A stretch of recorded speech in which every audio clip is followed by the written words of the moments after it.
अस्सलाम रहमतुल्लाह। ये जो पौधे अब 3 पौधे हैं यहाँ पे, 2 तो ज़रा ठीक साइज़ के हैं, तीसरा पीछे बहुत छोटा है। ये कॉर्न की एक वैरायटी है ब्लडी बुचर। तो ये डार्क से कलर की कॉर्न होती है।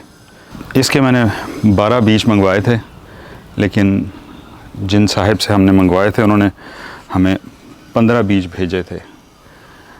लेकिन अनफॉर्चुनेटली उनमें से जो जर्मिनेशन रेट है वो कोई इतना अच्छा नहीं था।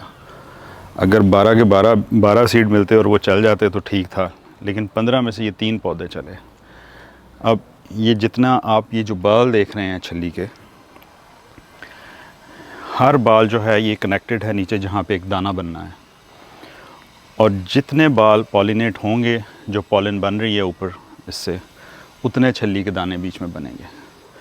लिहाजा इसको एज अ ब्लॉक लगाया जाता है, तो वो विंड के साथ ये पॉलिनेट होती है, इधर से भी उधर से भी, हर तरफ से। बारिश शुरू हो गई है।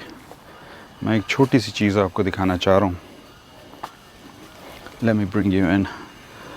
तो इस पे जो पॉलन लगी हुई है, जब अभी इस वक्त बारिश शुरू हो गई है और हवा नहीं चल रही, तो उसका एक तरीका ये है कि आप इसको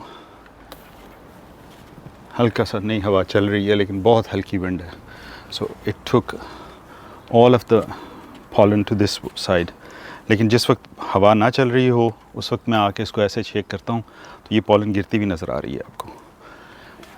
तो जब पौधे थोड़े हों तो हम इस तरह से उसको पॉलिनेट करके तो अपना सीड जो है उसको बढ़ा सकते हैं।